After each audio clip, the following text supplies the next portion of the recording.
अब यहाँ सच्चे प्रेम को लेकर कई अवधारणाएं हैं, जिसे समाज अपना आधार बनाकर धन से जोड़ देता है।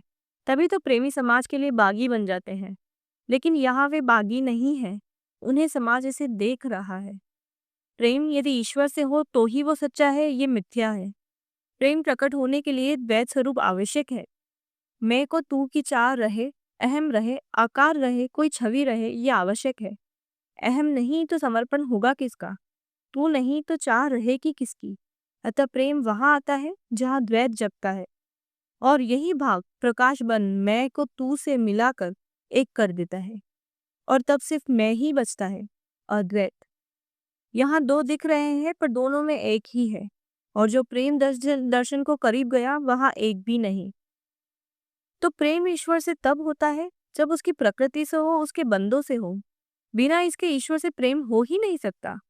वो जो कहता है कि मैं अपने ईश्वर को चाहता हूँ पर उसके प्रकट स्वरूप को देख भी नहीं सकता, वो प्रेम नहीं करता, क्योंकि ईश्वर उस प्रकट स्वरूप में मौजूद है। जब प्रेम है ही तो देख क्यों नहीं पाया? जब देख नहीं पाया तो मोहब्बत है ही कहाँ? अरे आशिक वो है जो अपनी माशूक को हर रूप में देखे, और जिस रूप में देखे अपने खुदा सा ही देखे।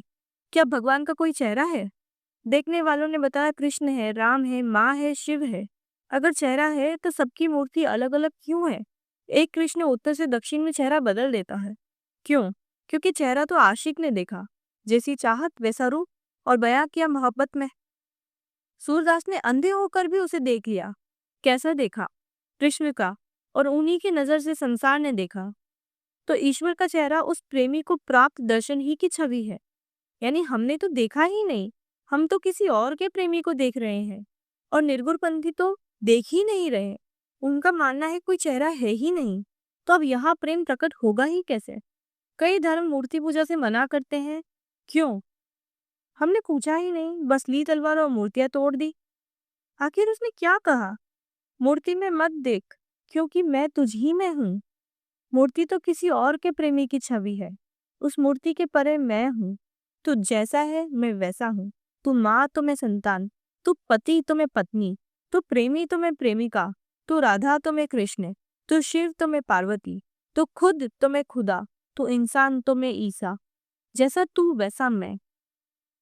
वहां कुछ मूर्तियों में चेहरा ढूंढने के बजाय उन्होंने हमें उसी के इस संसार में ढूंढने को कहा, उसके बंदों में देखने को कहा, और शुरुआत करनी है खुद से। पर हम नहीं जान पाए, हम उसे भी वासनाओं में खींच लाए।